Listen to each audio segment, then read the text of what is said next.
Hello, we're on. Shit, man, we're on, bro. Season two. Welcome back, you guys who educate and elevate. Man, it feels good to be back, right, Pablo? Oh, yeah, man. Sheesh. Nice little break. First one back. Yeah. And the it's best. Like preseason. It's literally the preseason's back. Now it's like playoff season because we're in November right now. And it's a big time of the year. And we actually have a special guest on today. His name is Nestor Gutierrez, the CEO of Rancho Express Lube in Rancho Cucamonga. Also the founder of Infinite Growth Expo that is coming to you guys very soon in November 18th at the city of Ontario with massive speakers. So we decided, Pablo and I, to bring him on and just highlight his story. He has an incredible story. He's a father, he's a business owner, and he's a Latino as well that's doing it big time. So I want to give it up to you guys, man, and thank you for being on the show, bro. Yeah, everyone. Yeah, thank you. High praise goes to Armando and Pablo. I really appreciate being here, guys. I love the community, the Latino community, and I love when we're all winning, so thank you for having me right here. Massive, bro. Of course, man. Thanks for making the drive, and I know you definitely got a busy schedule, especially with the event coming up, which we'll get into and stuff like that, man. But we'll get into all the details with that. But let's dive right into it, man. Like, Nestor at 5, 6, 7 years old, who were you? What were you planning on doing? Like. ¿Qué clase de niño eras? You speak Spanish, I'm assuming, right? Sí. Claro que sí, yeah. So, yo cuando tenía 5 años, yo viví en México. Y en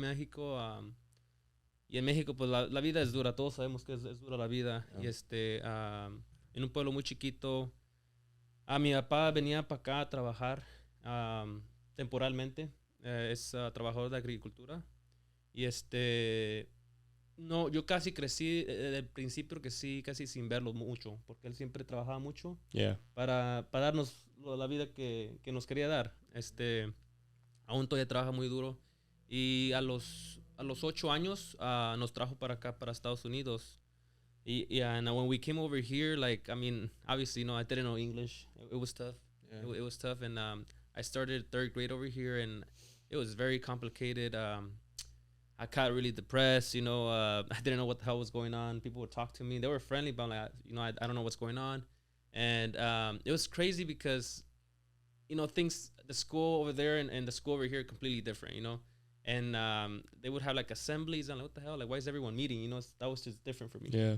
And then a month later, there was this big assembly, and my parents were there. I'm like, what the hell? Did I do something wrong? Why are my parents here? And I won student of the month. I'm like, why did I win student of the month? I'm like, what did I do? Yeah. So I guess I had really good behavior, and I guess like I was really putting in the work. Like in things that I was good at, it's always been math. So that was kind of like the subject that really it made me get that award.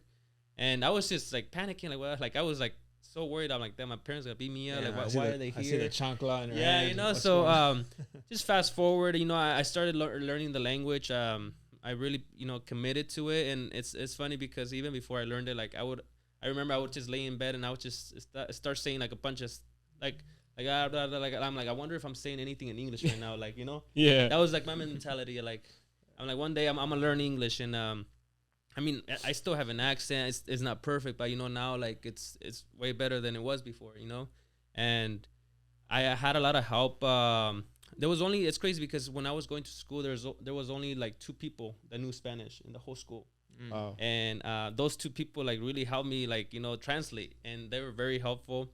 And I had like ESL classes, and that was really the main difference, and when I moved up to high school, everyone's looking into colleges and universities. I'm like, damn, well, I'm an immigrant. Like, I don't know if I'm gonna be able to take this to the next level. Right. And it was kind of like one of those moments I was sad. Yeah. And I was really pursuing the football career. I played football. I was pretty good at it. I had some offers from colleges, and I'm like, damn, like, well, I'm getting offers, but if they knew that, like, I'm not from here, and I just told myself, you know what, I'm gonna make it possible just to go to a community college, pay out of pocket.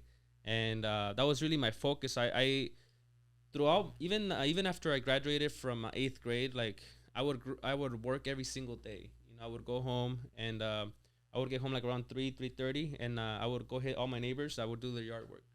So for 2-3 hours, they'd pay me $10. So I would do math and like, at least 30 bucks a day, and then that's this a week, and a month I can start putting it away. So that's where it started, and then by the time I graduated, I had like about 30,000 in my savings. And when I came over here, cause I'm from where I used to live, like it's literally like the middle of nowhere. I don't know if you guys heard about Lake Tahoe, but it's up there. It's a small town. Yeah. Near Lake Tahoe. Yeah.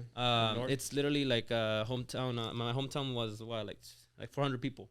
Yeah. Very small, very tiny, And when I came over here, once again, like I was like, I've never been really in the city. Yeah. And I get here and it was like it was tough because I was away from my parents. That's like the first time being away from them, like just like for a long time. Yeah. And it was tough, even though I was with family over here. Like it didn't feel like home. And it was just it took a time to adapt, and it was tough. Once again, I almost got kicked out of college just because it was weird, because they accepted me, but I was gonna pay the non-resident tuition, which was pretty expensive.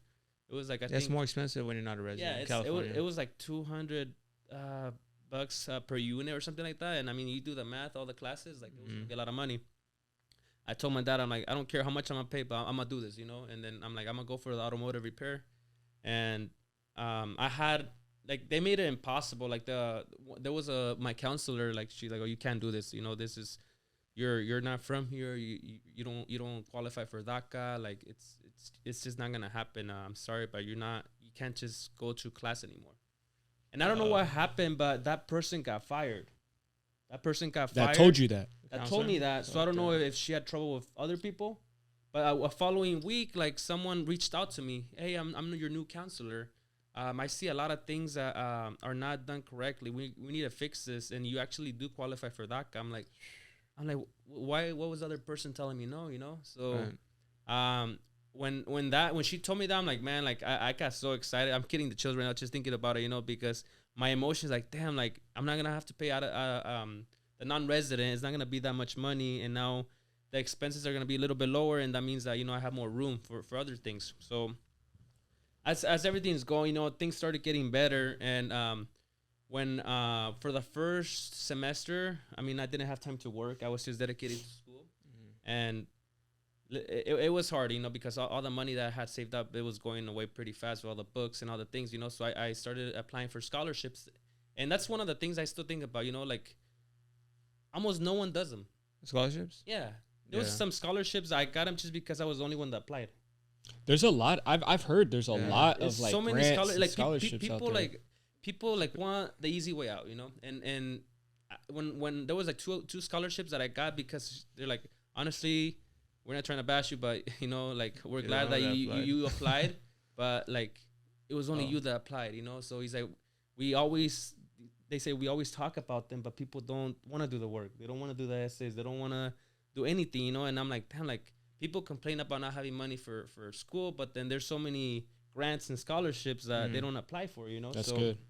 I was all over the scholarships, man. Like, what's the easy route, right? Just take a loan out. Yeah, just take a loan out, or just have your parents pay for your schooling, It's just like, I just think about it. I'm like, damn, like there's so many opportunities, even when you're going to school, that you can be applying for scholarships. And I know sometimes, you do have a lot of classes that you need to be taking, and you don't have time to do a 3-page essay or answer a couple questions, and like people just don't want to do that, And that really helped me to get through college as well financially, because I wasn't working. The first year I didn't work at all. The second year, so after the first year, I went back to my parents for the 3 months that I was off, and I went to work with my dad. He's an agriculture worker, and I worked every single day. And I got more money to make it happen for the second semester. Yeah. Well, second semester, I was driving on Haven. I was coming down. Were you going on Chafee? I was Chafee College. They have an automotive. Yeah, they have automotive. So I went to Chafee College. I was on Haven, and right there on Church, right before you get to Foothill, the street was blocked. There was construction. So it was a detour. And then the way it took me on the detour, before I got to the light, I looked to the left. I don't know. It was one of those moments like, oh, what's here, And that's where the shop was, where I own it now, And I'm like, now hiring. I'm like, shit. Let me stop. Let me see what it's about, Let me see if they're interested. I know my situation, and I don't know if it's possible. But let me just give it a shot, I went there, and the managers were racist. They're like, oh, no, we're not hiring. And then in the background, like, you can hear, like, the owner's like, man, what do you mean? You've been telling me you need more people. He's like, come in my office. And he got mad, you know. He's like, why are you telling me you're not hiring when you just keep telling me, you know? And I go in there, we have an interview, and, you know, he's Latino, too, and he started talking to me. He's like, you know, well, I'm going to give you an opportunity. I know you have no experience. You never worked at a shop like this, but I'm just going to give you a shot. I hope you take advantage of it. And I'm like, hell yeah, you know, and I started working, and I always had a bad relationship with the managers. They were brothers, and they were American, and they just didn't like me, you know. And they would go tell the owner the completely opposite of what I was doing. They would tell him, oh, he's not working, he's not doing this, he shows up late, he talks back. But it was none of that, you know. I was actually doing all the work, their work, and they would be in the back just smoking cigarettes, you know. Wow.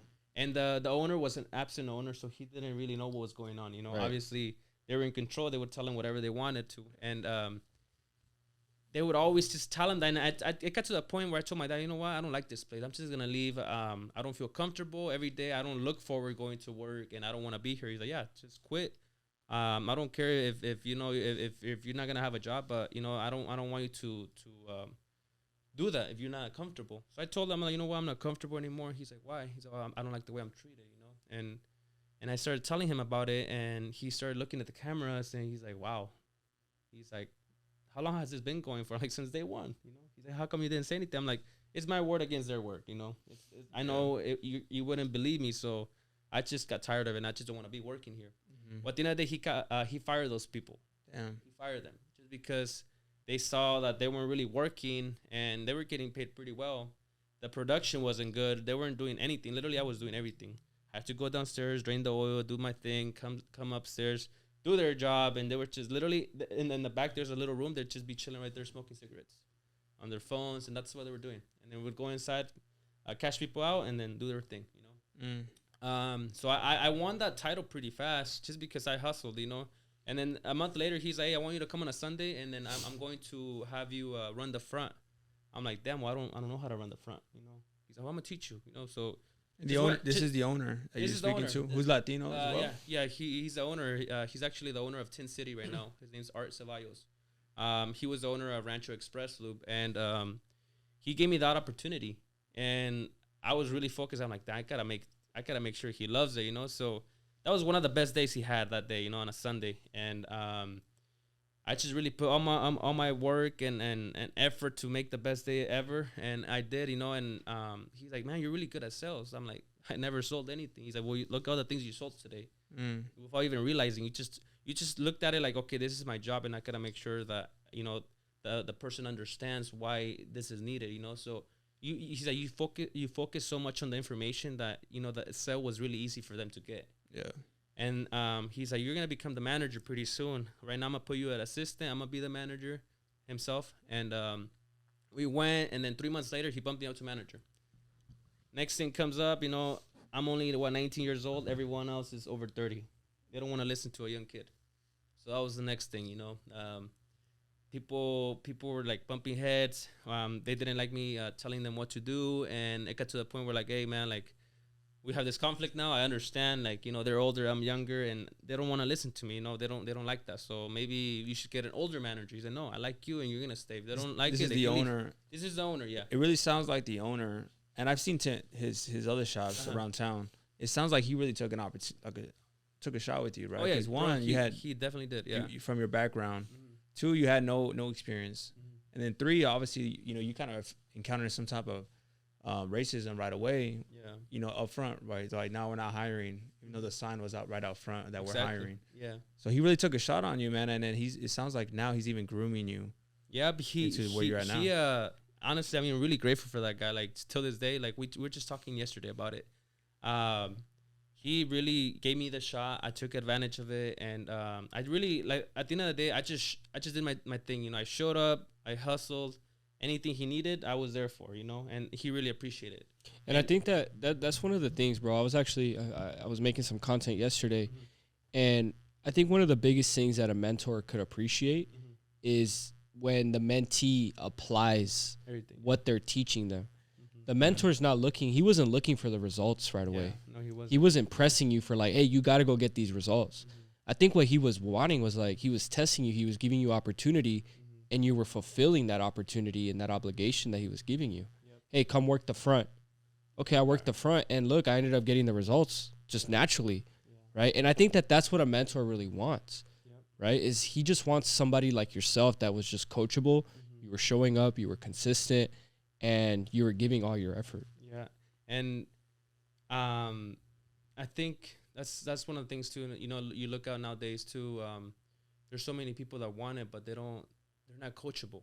The ego is so high that you tell them something, you try to teach them, but they want to go their own ways. You know, so when you look at who's coachable and you look at the results and versus the ones that don't want to be coached, like the difference is pretty high. You know.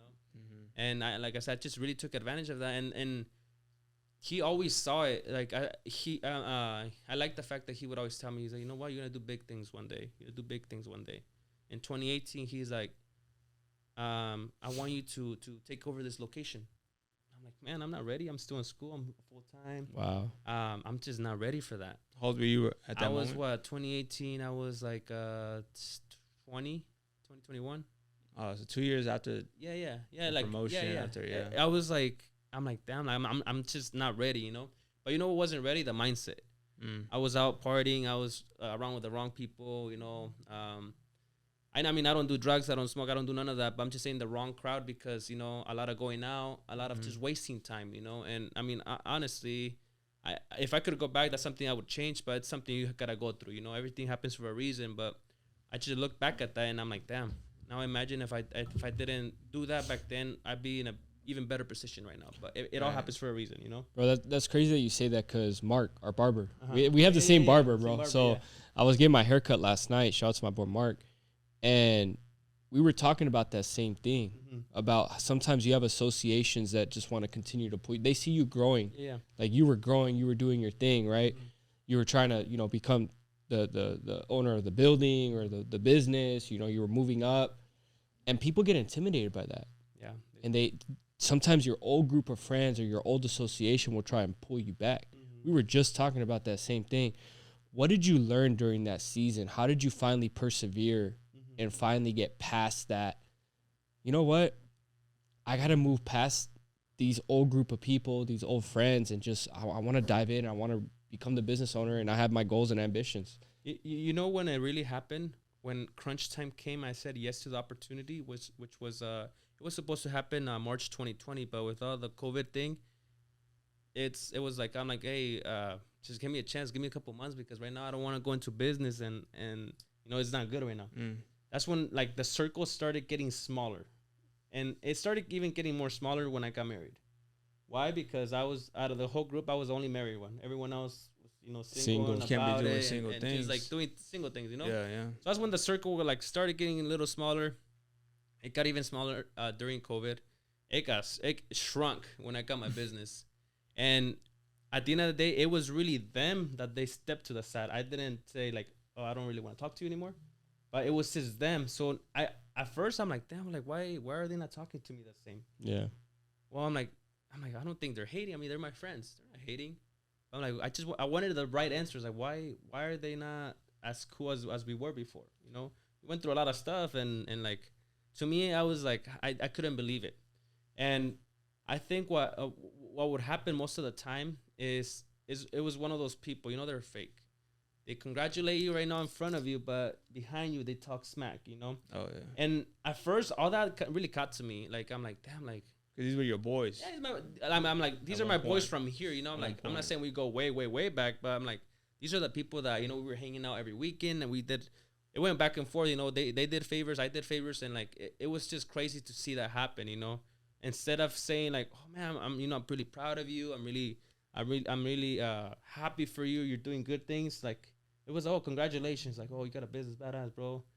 Yeah, they would never take their cars to get service with me. They would take them somewhere else. I'm like, you know it too. I'm like, bro, like, we're friends. Like, I'm gonna hook you up. Like, why not give the business to someone you know? Bro, it's so funny. I'm just thinking about that. I when I first got into the insurance industry, one of my really, really good friends. I came to find out like 2 years later that he never came to me, and he ended up going to somebody else in our own company. That's crazy. And it's sometimes it's like, bro, I've known you for my entire life. Wow. Literally, we've known each other desde chamaquitos, bro. Damn. And sometimes, bro, it's just like that, though. Yeah. That's just, they always say the closest people to you will never be the first ones to support you. Well, and to add to that too, on the Alchemist, bro, I take a lot from books I read. It says a man can never be a king in his own town, because the people you grow with, bro, for some reason they like look at you as competition. Yep. And I feel like it comes down to that point where, like, man, if he did it, it's kind of like a knock on them. And at that point, it's to get to the point, bro. Those stories of like, why don't you support me, bro? Like, and it kind of hurts. I feel like it does. It kind of hurts. It does hurt, and like, you know what's crazy? Like, even when family does that. Oh yeah, that's even the most craziest thing, you know. Yeah. You know, so it's like when like you get at some point you're like, okay, he's my friend, whatever, forget about it. When you see family doing like shit, so what now? Like, so who's really on my side? Yeah. Even like close family, they don't support you. They don't say congratulations. They don't say anything. And at the end of the day, it's like, fuck, like, what am I doing wrong? Like, I never done anything to them. Like, what's going on?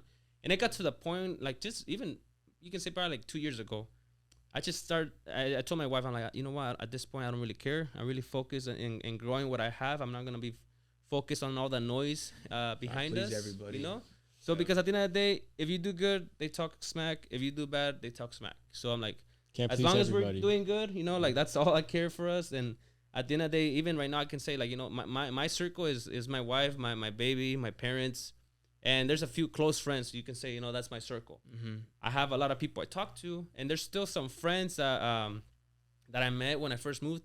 We still stay in touch. It's not the same, like, hey, let's go to the bar, let's do this. Like, we text sometimes. There's still some that support me, Yeah. So I'm thankful for that. Not everyone fell off, but they understand. You get to a point. It's not about being better than someone, but it's just about being okay. You have different circles. Yeah, your priorities change. Because right now, like, you can say I have a couple friends, but I can't. For example, I can't talk to you the same way I can talk to him. Because maybe it's just different, Yeah. Maybe you have more softer sides than he does, and if I talk the same way to you, maybe he takes it the wrong way, So you just gotta be careful the way you communicate. And at the end of the day, all friendships are great, because maybe you can help me do some moving stuff that maybe he doesn't want to get dirty on, but I know he's a great guy, and he helps me with other stuff. So you gotta have a big circle, but at the end of the day, it's like really people that are really gonna be there for you, support you. Yeah. And that's really important to have, because sometimes, for example, like, who are those friends that if you were to break down on the side of the road, that would be for you? Yeah. Sometimes you're like, shit, well, I don't really have no one like that. It's like that inner circle. Yeah. So that's just crazy. To ask about the inner circle, bro, what are your qualities that you look for the inner circle? No matter, even if it be 1, 2, your wife, small circle, like, what are the qualities that you look for to determine if someone is like really like down for you like that? For me, honestly, the biggest thing, and it's because that's how I am, it's loyalty. That's all I ask for. Yeah. Loyalty. If it's from employees, from friends, that's all I ask for. Just loyalty, be real. That's all I care. Like, I'm very generous, and my wife sometimes, like, you're too generous without even really knowing the person. But it's because, like, I have a really high sense. Like, I feel something when, like, them, like, I got good energy from him. And if there's things I can help him right away, I'm like, hey, here's some things that you can work on, and I know it's probably gonna help you a lot, and that's just the type of person I am. If you're really loyal and you're really real about it, like, we're gonna have a really good friendship. But if you're just trying to come to my circle to use me in some way, I'm gonna know right away, because there's people, energies don't lie, there's people right away that they're like, I'm like, okay, you come out of nowhere and you're like kind of like kissing ass pretty much, that you just really want to be part of it, but you don't really know me, man. I don't know, you can tell right away when someone wants to be like that. So for me, the main key word is loyalty. That's it. I could say that's probably one of my biggest one as well, is loyalty, and then I guess honesty goes with it too. Truthfulness, like being real, like tell me exactly how it is. Exactly. Like core qualities, I think, and it goes into core values. Like, what are your core values as a man, for your family, like, as well. Like, loyalty definitely stands up there for me. Yeah, it's like for me, loyalty is everything. My family's everything, and I just hate bullshit. You know, just be straightforward, and that's just like the same way I'm with my employees. You know, when when there's something that goes wrong, there's mistakes, there's problems. Hey guys, just be like, hey, it was me. Yeah, just be about it. You know, don't hide. Like, just it happened, and just be honest. Just stay loyal to it. Like, don't talk crap about each other, and let's all grow together. You know, that's what I focus on, because I hate when people get over their heads. You know, people are doing better, and people are like, man, no, screw that guy. Help him, you know. But you may know a couple of things that could change his life for free, and you don't want to do that. You know, you just want to keep it to yourself. You want to take it to the grave, and I hate that. I hate that. You know, and like for me, like if I see people struggling, literally I'd be hitting them up on Instagram. Like if I see that they're really wanting something, hey bro, you should kind of like work on this. Like it's crazy, because now people from high school to the small high school that I went are hitting me up, and then those people, like we it's not like we just stopped our friendship. Like everyone did their thing, and people went like all over the United States, and now have people that when I was there, I was a freshman, they were seniors hitting me up. Hey bro, I see you doing good things. Keep it up. I'm trying to get my first business going. What do you suggest? I threw a few things. He's like, damn bro, I didn't even think that was a thing. Thank you, you know? And now he's getting the answers that he's looking for, and just like that, you know? Well, bro, I've always said this, man. It's all about just providing value. Yeah, that's all like it's about. If I got something that could help you out, and it's not gonna cost me anything to give to you, bro, why am I gonna take this to the grave, like you said? Yeah. Let's provide the value, because at the end of the day, I believe in good karma. Yep. I believe God's gonna pay you back. You know, and what it sounds like, bro, just me sitting here listening to your story, bro, you got God's favor all over you. I do, and I think that's one of the things that people hate on the most. I talk to my wife about it all the time. I'm like, do you see, like, I'm not saying I have the perfect life. I have problems. I have a lot of problems, you know, but the thing is that instead of focusing on the problem, I focus on the solution. And no matter how shitty my day is, I'm trying to have positive energy. And tell me why, like, God always gives me like boom, here's like bigger solutions, bigger blessings. I'm like, damn, man, like that's just crazy how it works, you know, like. And at the end of the day, it's about doing good things, but without having that, like, well, I'm giving away to charity because I want God to give me more. No, you just do that. it. It's from just your about heart. from the heart. Just do it from the heart. It's from the heart, and good things happen, you know. So when you have that, you know, no one can take that away from you. You can hate on it, but no one's gonna take it away from you. It's like what they say in tithing, bro.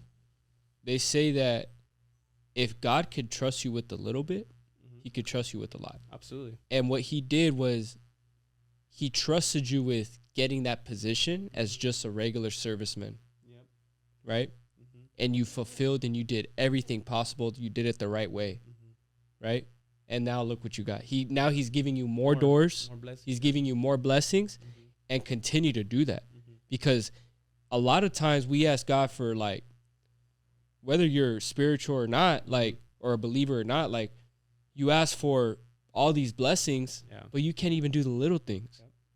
It's about he'll give you a lot. He'll give you everything that your heart desires. That says it in the Bible. Yep. But you got to be able to put him first, and you got to be able to. He's got to be able to trust you with the smallest things first.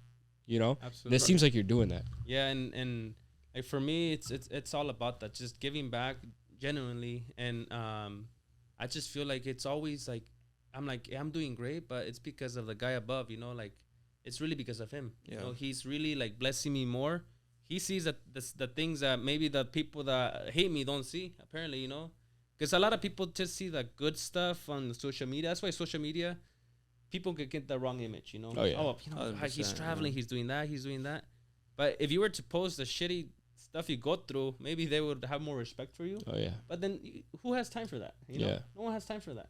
To prove to others that you're doing the right stuff, like, no, like I said, at the end of the day, people are going to hate on it regardless. So for me, I always like focusing on helping others, helping my employees more than anything, because if I can help my employees, then I want them to do pretty much what happened with my previous boss and me.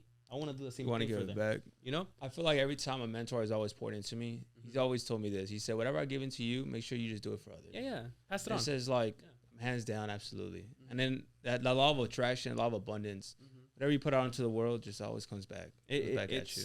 Guaranteed. And I was telling you the other day, I'm a huge believer in that. Like, just being in the shop sometimes, like, I'll be walking, I'll ask my right hand, hey, have you seen this person? Oh, no, you haven't. He hasn't been here. And I was telling Armando that it either happens that same day, a couple hours later, or a few days after. Yeah. He's like, hey, bro, did you call him? I'm like, call who? You remember you told me about this person? I'm like, no. Like, why would I call him? They just came. And it happens so often. I'm like, at the end of the day, you get what you think about. Yeah. And that's what you're attracting. So if you're thinking about negative stuff, you're attracting negative stuff, you know? So I tell them all the time, no matter how bad of a day you're having, attract good energy. Yeah. Today's going to be a good day. I don't care if the world's falling behind, but it's going to be a better day, you know? Yeah, so it's all perspective. Yeah. It's just the way you look at it, you know? And I've taught that to them, and now they're like, damn, like, what have I been doing all my life, you know? Yeah. And at the end of the day, it just starts with the moment you wake up. Yeah. People overlook. People are so focused, I want to be a millionaire. Yet they forget, be grateful for waking up today. Because people that are millionaires don't wake up the next day sometimes, you know? So you got to be grateful for waking up another day. That's more valuable than any dollar amount, you know? So people forget that. And going back to that, you know, people that forget that, God maybe doesn't give as much to them just because they're not thankful. They're not being thankful. Yeah, you got to be thankful for what you have. Practicing that gratitude is something that's really big, man. Yeah, absolutely. I can see you're really big on personal development, which now I'm starting to put the pieces together on why you're doing this big event. Right? Yeah. Let's talk about the big event, because I can see you're big into personal development. And what type of conference is this going to be? So it's pretty much for anyone that's ready to, you know, follow their dreams. We all got big dreams, and I feel like sometimes they stop because you choose to, you know. And we're going to be focusing on mindset. I'm bringing, you know, people that are very successful, making a lot of money, and they have that background, you know, being homeless. Living in the car, you know, working at the swap meet. Like, when you hear things from people that gone through that, you can relate. Oh, yeah. You know, so that's why I'm bringing those people to show them, hey, guys, it is possible. Yeah. However, these are the blueprints. This is what you got to do to get where they're at now, you know. So at the end of the day, it's not free. You got to work for it. Yeah. And that's why, like, I'm really focusing on bringing that value to that Inland Empire, because there's not really anything like that, you know. And a lot of opportunities are all over the world, you know, but we don't go out there to look for them. And when it all started as a thought, this was never in my mind. Just beginning this year, I put so much money into personal development, and it got to the point where, like, man, I'm learning so much, I want to pass it on. What about if we do this conference where I know a couple people that are very successful, bring them to the same building, and that way people learn from them, you know? Yeah. Because people, I mean, this is just the way we were supposed to be working, you know, Monday through Friday, 8 to 5, weekends, party, same routine, you know, and you get older, and then you get retirement, and that's just the average. That's it. You get stuck in the cycle of life, that's man. That's just a cycle, you know? So the purpose of this is to really, like, it's really for you. It's for anyone. And I always meet people that I've been in business for 20 years and it's been the same thing. This is a great example. Come to conferences, because when you're doing something for so long and you don't see any results, well, there's obviously a lot of change that needs to happen. Oh yeah. You know, so people think that this event's only for business owners. No, it's for anyone, because people that have no businesses and they go to networking events, they're there for a reason. They're trying to get answers, you know? And like Albert says, you know, a lot of millionaires are going to come out of the conference. Oh, yeah. Those are going to be the ones that are ready to apply. The mindset's right, and they're going to change a couple of things. Unfortunately, it may not be for everyone, but it's a good start to start focusing on going to events like this, you know? Because, you know, at the end of the day, your network is your net worth. And that's the biggest thing. I'm huge on personal development. I see it work, and I think personally, I think it's the best investment you can ever make. That's the best investment. I tell people all the time, man. It's super easy. That's something. I mean, if you invest into yourself, bro, you can never go wrong. You can't. And I'm curious, because in the IE, bro, you're right. In the Inland Empire, you'll always see these events in LA. So in the Inland, in bringing it to your hometown, like, what does that one mean to you? And then two, like, what kind of people do you expect to attract to it? Because in the community, like you said, mostly Ontario, Chino, like all these nearby Rancho, it's a lot of suburb, more like hometown people in neighborhoods, right? So what kind of audience are you hoping to attract to your conference, and what are the expectations coming out of it? Honestly, I mean, I feel like a lot of Latinos are gonna be attracted.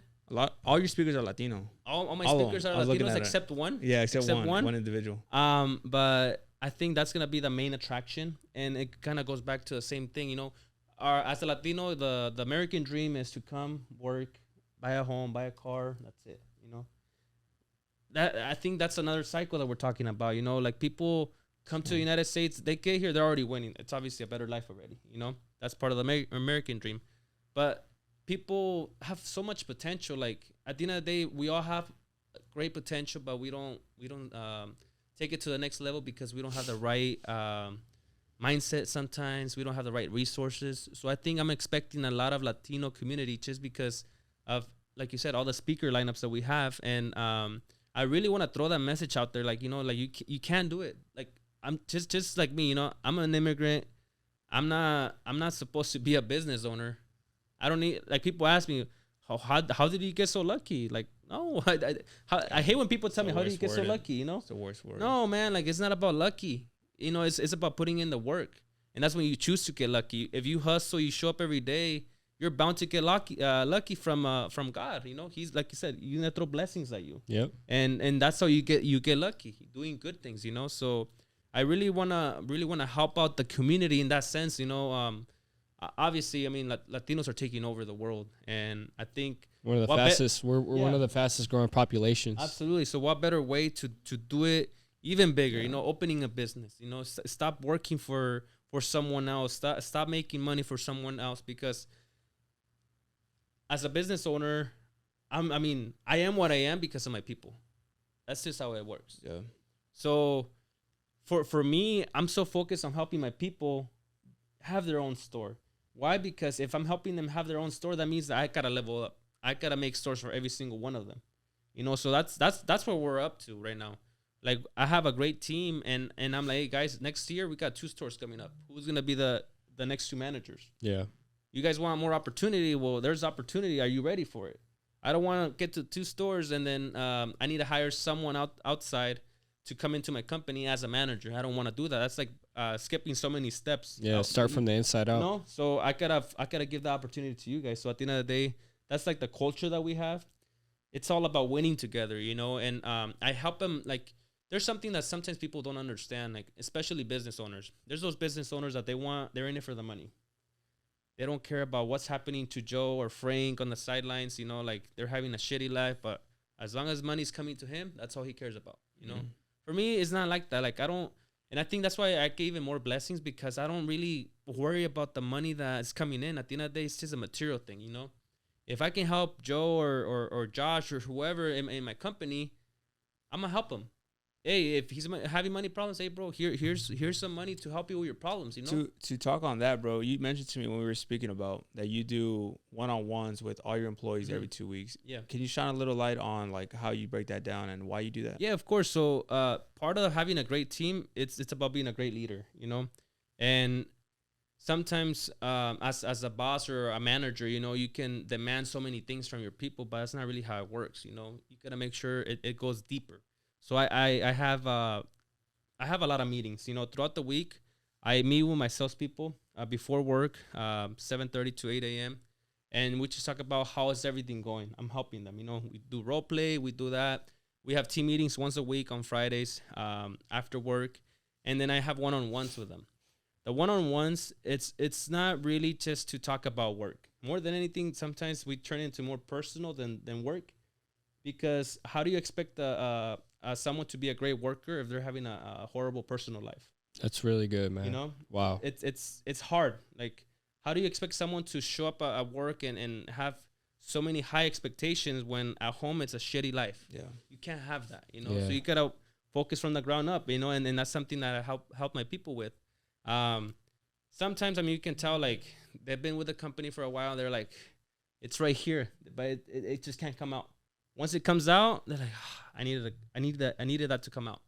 You start seeing them like coming out of the comfort zone. I'm like, damn, hell yeah, you know, let's go. And I give them that push. Hey, bro, like let's go. Like, you gotta focus on this. So something that I like doing, like for example, like when it's financial, I love it because I can help them even more. You know, I was once in that situation. You know, money was really tight. I didn't know how to control it. I got to the point where I was making more money when I became a manager, but it was all going to the sidelines, to the partying, to the bad friends, and all that stuff. You know, so I like breaking it down. I help them.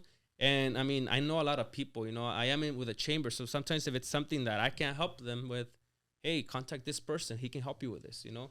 So it's all about like really, and now they come up to me. Hey, bro, I got this going on. Can you kind of like help me with that? Perfect, you know? And sometimes when the personal is on a good side, hey, you know, you're doing great, bro. Keep it up on the personal side. Mm-hmm. Right here, I think what you need to work on is XYZ, you know, you're doing great. Let's just twitch these things. And he's okay, perfect. What do you think I should do to get there? You know, this is what I think you should do. Let's give it a shot. If it doesn't work, let's talk about it next week again, you know? Yeah. And I think you earn that trust from your people when you build that personal relationship with them. Absolutely. Right. You know, that's where it starts. Now it's like, hey, we have ground level where we could have just heart to heart, like, if I tell you got to adjust something or work on something, it's not because I'm trying to be mean to you or trying to be a dick to you. It's more just like, hey, this is just what I'm observing and how could we get better from it together? Yeah. How could we adjust? And then people will realize, okay, wow, Nestor's really wanting to get me better. How can we take the steps forward? What are the next steps? Okay, Nestor say I got to show up on time. Okay, yeah, maybe it's true. Maybe I do got to show up on time. Yeah. Right. I think people could see that, man, and people could really appreciate a leader like that because that's somebody that I would want to work for. Absolutely. You know what I mean? Absolutely. That's you really know, and now it's like I tell my people, I'm like, damn, like, we talked about it before when the year started. I'm like, you know, I want to make something so big that I don't have to longer be posting jobs on Indeed. Like, they come to us. Yeah. And they see the movement, they see the content, they see what we do. And at the end of the day, you know, all my employees, when I take them out, like we go to Topgolf or have good times anywhere, they post and they're like, damn, I want to be part of it. So now I have people like culture. People are like calling, hey, are you guys hiring? On Instagram, are you guys hiring? You know, and then friends of friends, are you guys hiring? I'm like, you know, at the moment we're not, but feel free to stop by and drop your resume, you know? A leader told me, bro, that if someone leaves a company, they don't leave the company, they leave the leader. Absolutely. The same reason why people are going to follow. They follow the leader. Exactly. The company could be what it is. Mm-hmm. But a good leader like yourself, bro, they'll follow you. Yeah, and that's really what you got to focus on, you know. And tell me why March of this year, when I learned the previous month that, you know, it all starts with people, leadership. Mm-hmm. I'm like, damn, that's true. Because before I would do meetings like once a month, everyone, an hour, and that's it. And something I learned from Grant Cardone was like, they have meetings every single day. Every single day before they start work. If they start work at 9, they have a meeting at 8:30. You also mentioned the way they start the meeting. They start the meetings of all positives. That doesn't matter if the office was falling apart the day before. All right, let's talk about positive. What are some wins? Oh yeah, I did this, I did that. Okay, great. And what are you doing? You're creating the energy for the day, and that's why they have something good going on. Good. You know? It's good. So that's something that I learned from them. And another thing is like they have a bunch of great leaders. So I'm like, okay, if you really focus on what he's doing, but really how he's doing it, like that has to be the main focus, not on like where he's at now, not the end result. You know, like I just thought to myself, like, okay, I need to do this because I don't do that with my team. So tell me why the moment I started doing that, the next month just went like, just took off. Yeah. Why? Because now it wasn't more like a demand. Hey guys, we need to make this much, or hey guys, this is the goal, this is the target. It's all about the company. It's all about now. It's like they came in like, fuck, let's go, bro. Let's go. Like it's a culture. Like, it's a one mission. Up, bro? Like, you know, one mission, one goal. Yeah, and then I tell them all the time, you gotta hold each other accountable, because if you don't hold each other accountable, we're gonna have people coming in at 100% and others coming at 60% and 80%, and everyone has to be on the same level. How do you facilitate? How do you maneuver that? What? That right there, what you just said. Mm-hmm. People coming in at 60, 80, 70, they're not obviously not everyone's always going to be at 100. We know that. We're all human. Yeah, and I think at the end of the day, it just comes back to the one-on-one. Everyone's wired differently. And you as a leader have to understand what motivates them. That's how you get 100% from each one of them. Obviously, you're wired a certain way. You're after something, and it's completely different than he is. So when you have one-on-ones, you gotta ask them, okay, hey, so hey John, so what's your 5-year plan? I don't know, I don't have one. Okay, let's work on it. We gotta make sure you do this. So we gotta talk like why are you even working right now? It's not to pay your bills. It's just think outside the box. Yeah. Why are you doing what you're doing? So let's think bigger. So when I do that one-on-one and I tell them, hey, what's your goal? And I write everything down. So I have a personal journal for every employee. That way, damn, that's strong. That way I'm like, hey Josh, so how's it going? We talked about this and you haven't talked to me about this. Like, what's going on? Man, right now, it's just falling a little bit behind. We can't get like that. We gotta make sure that you're executing. If you have any questions, come back to me. So when they're telling me, oh, I'm having a really bad day, I don't know how it's gonna go today. Hey, bro, just focus on the thing that you told me the other day, that you need to give your wife a new ring and then you gotta provide for family, a house. Like, just think about that. Just think about that. And something that I told them on your phone, if there's something that if you want, like, obviously everyone wants different things, but if you want a certain car, put it on your screensaver. The first thing you're going to see every single day. Shit, like, well, I'm really hustling today for this. If you have a family like me, I have my family on my phone. When I have any problem, I'm like, okay, fuck. Like, obviously you get pissed. Everyone gets pissed when there's problems, But then when you understand, like, okay, this is just like a problem that it's an opportunity to make improvements and get better. And like, for me, it's just like at the end of the day, it's just mindset. Okay, I just look at them. I'm like, okay, I gotta make this shit happen for them because I can't let them down. Yeah, I can't let them down. So look at my screensaver real quick too. I got a car. What you got, Paul? I got me and my chick, bro. You got your family, yeah. Hey, at the end of the day, things are going a certain way. You look at your screensaver like, man, I can't let my girl down. Yeah. You can't let them down, because the moment you start getting comfortable, that's okay. I mean, I gave them what I could, and it is what it is. There's people like that. That's why people fail, Yeah. But I think when you really hold someone accountable, you got everyone coming in fired up and all cylinders, and that's what you want, Yeah. And we're to the point now, like, if everyone sees, everyone knows how each other operates, If someone sees that someone's like coming in like, oh, what's up, bro? A little more serious. Hey, what's going on, bro? Let's pick it up. Energy. Energy. They get like, oh, fuck you, thank you. Now they gain that confidence back. Like, okay, let's fucking go, And then now at the end of the day, maybe it can help with a personal problem they're having with their spouse or their friend or their parents. You never know. It's really, I mean, what really stands out to me the most, man, is how much you do care about the personal life, and the personal life reflects your business life. Yep. And I learned that early on too, bro. Like, where it's like, if you're doing the personal habits really bad, you can't expect to be winning in business. No. It's the same correlation. Like, the same things you do in your personal life, if you're drinking, if you're going out. But let's scratch that. Imagine you're not doing that. Let's say you're going to church every Sunday, or you're drinking water every day. You're going to the gym every day. You're eating good. Just a reflection of your business as well. It's there's a saying, how you do one thing is how you do everything. Yep. And it's facts. It's just huge, So if you're lazy doing something just because you don't like it, you're gonna be lazy everything. Fuck yeah. Yep. Yeah. So that's just it's simple, Yeah. And over the weekend at Driven 7, something that how was that, bro? It was amazing, man. It was really great. One of the things that Alex talked about was the fact that your habits will make you. It's so true. Yeah. It's so true. Habits will make you or break you, because at the end of the day, if you're having shitty habits, how do you expect to have the dream car, the dream life, whatever you want? You're never gonna get there because you're so focused on certain things, So I got so much from like I said from Driven, and you never know who you're gonna meet. You never know who you do business with. Who stood out to you the most at Driven, bro? That was a good lineup too, and hopefully we'll probably get someone from Driven on the podcast too, bro. I mean, that was a great lineup. Maybe Albert.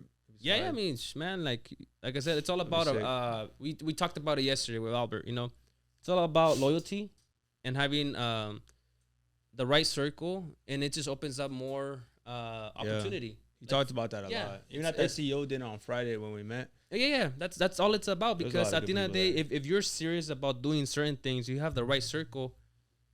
I have a lot of contacts. You have a lot of contacts. You have a lot of contacts. We can all swap contacts. Yeah. Obviously, we're not gonna swap contacts if like, man, like, he does have it, but I don't know if he really needs it. You know, is he gonna take advantage of it? But at the end of the day, it's just really focusing on that, like, help each other, but make sure that it's the right circle. You know, because there's circles for everything, and you know, just like an example from that, Albert. I mean, I've been around for a while lately.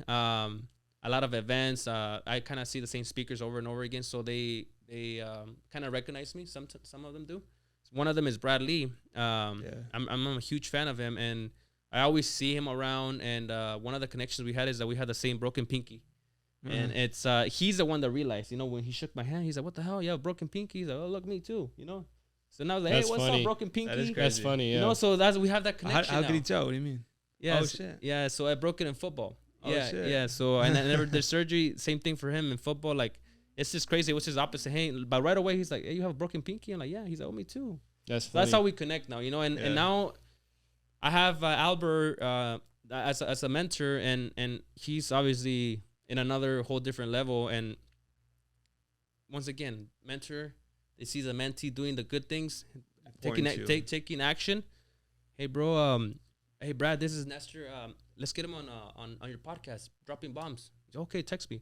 He gave me his number. You know, we're gonna talk on Sunday. He told me, he's like, I'm going on vacation with Andy Elliott. But when I come back, let's connect, and I would love to have you on my podcast. I mean, he charges over $100,000, but that's something that's coming free just because of my friendship with Albert. Exactly. That's just the power of the network, you know, the relationship. Power of you know? relationship building. So it's just so many things like that happen. But people are like, oh, I'm not gonna pay, you know, I'm not gonna pay Albert $10,000 to for his coaching. What the hell? Like, nah. People don't see that. They don't see really what it's about. Bro, they focus so much on the dollar amount they're spending versus what they're getting back, you know? Yeah. Immediate, right? Immediate gratification. And when they go to shop for something, like, oh yeah, I'll get that, you know, I'll get those shoes and this, and then they come out of the mall $5,000. But what is that gonna make them? Yeah. That's not gonna introduce them to new friends. It's all about development, man. It's all here because mindset, the mindset, no one's gonna take it away from you. Mindset and perspective is what I've always said.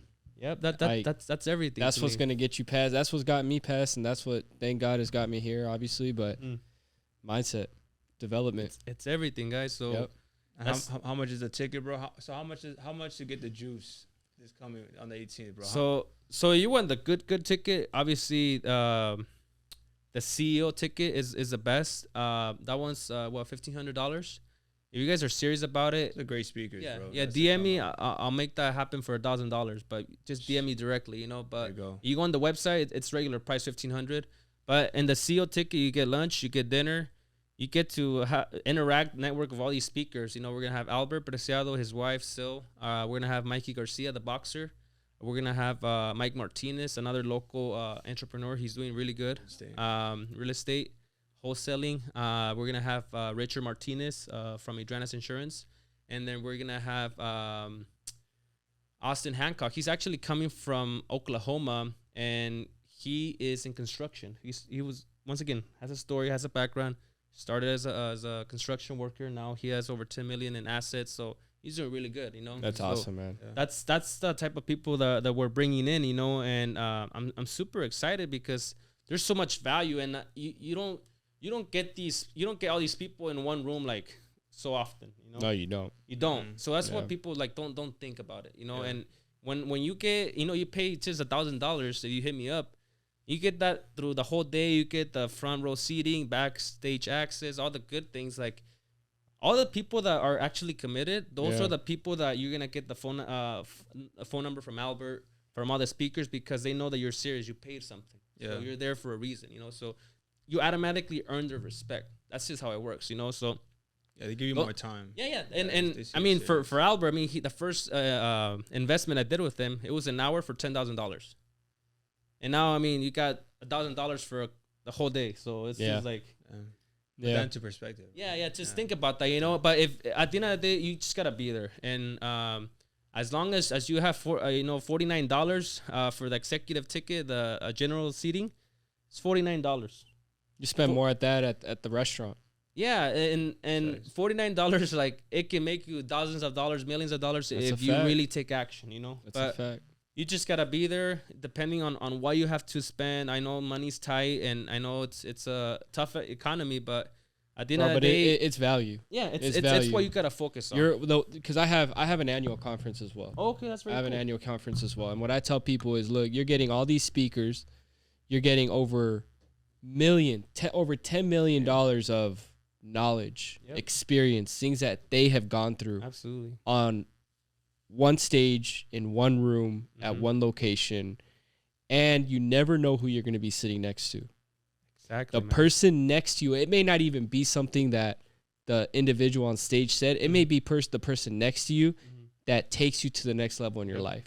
So it doesn't matter if you're sitting in the front row. Of course, try and get as close as you can. Of course. But even if you never know who you're going to be sitting next to. And something that Brad says, the more hands you shake, the more money you make. That's and a fact. It's just a fact, you know, because just from Driven real quick, you know, I sat in the front this time. I was fortunate enough. I had the money to pay the ticket.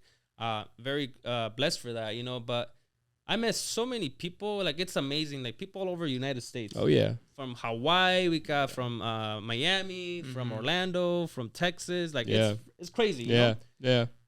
A lot of those people are coming to the event. Yeah. Nice. Just because I really want to support you, bro. And then the other few were like, damn, I really look up to you. They're older than me, but they're like, damn, you're 27, you're doing it. Shit, why can I do it? Yeah. I really want. He said, I really want to create a relationship with you. I'm gonna be there. I'm gonna be front row. I'm gonna tell my friends. But one thing I ask for, can you just really help me? Do the same thing you're doing. Like, of course, bro. We're here to help. Yeah. You know? That's what it's about. It's for the people. It's not for us. It's for the people. You know, because at an event, really, there's no profit.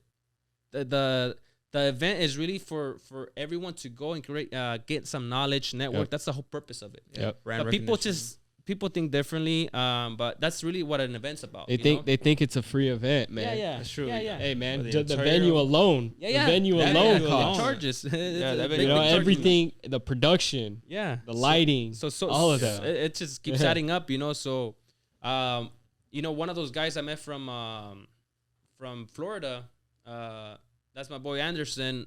He's having an event in April. He's like, hey, bro. He's like, that's badass.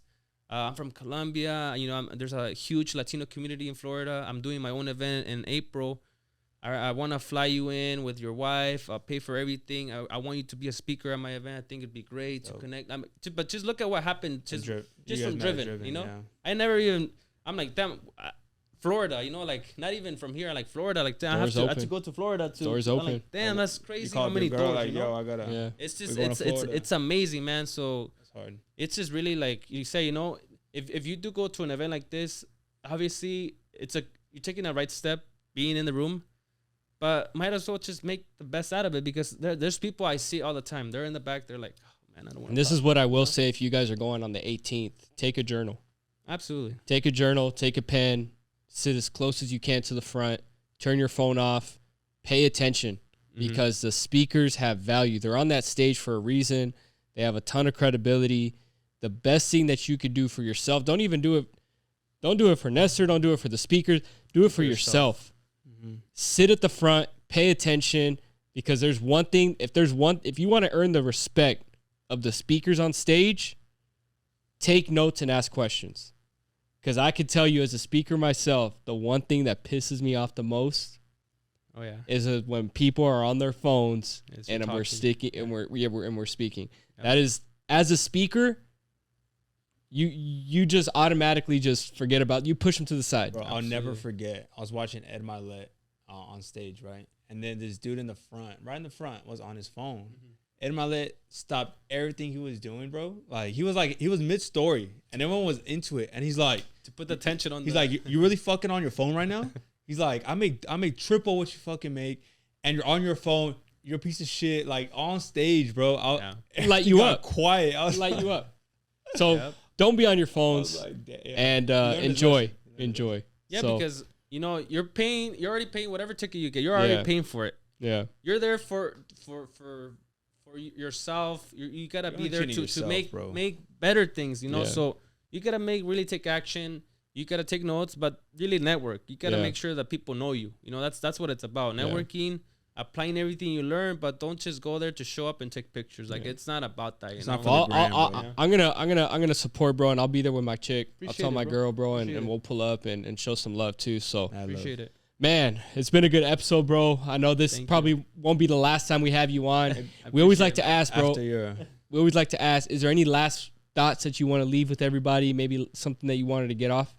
You know, at the end of the day, it's this success that we talk about. It's for anyone that wants to take action. And we tend to complicate our lives more than they should. But when you listen to the right people, you can even listen to the right people by following them on social media. You know, people that are making a lot of money, they always share content that you can grab so many things. You can already start making money like right away, but you just got to make sure you're following the right people. It's all about, you know, learning more from the right people, and you start seeing like, damn, like, well, this is not as hard as I thought, you know? So at the end of the day, it's just got to take action, be surrounded with the right people, and good things will happen. That's all I got to say. Keep PowerPoints, bro. And we'll definitely send you that. I mean, this video is coming out before. Yeah, it'll be out next week. Yeah, it'll be coming before, so you can have it. But you gave the Educate Elevate special, man. You guys heard it first. DM him if you want the special of $1,000 for the CEO. We get massive value. But if not, still November 18th. Yeah, it's November 18th. It's going to be the day. Because all the prices online, I think for the VIP, I think we got it like $4.99.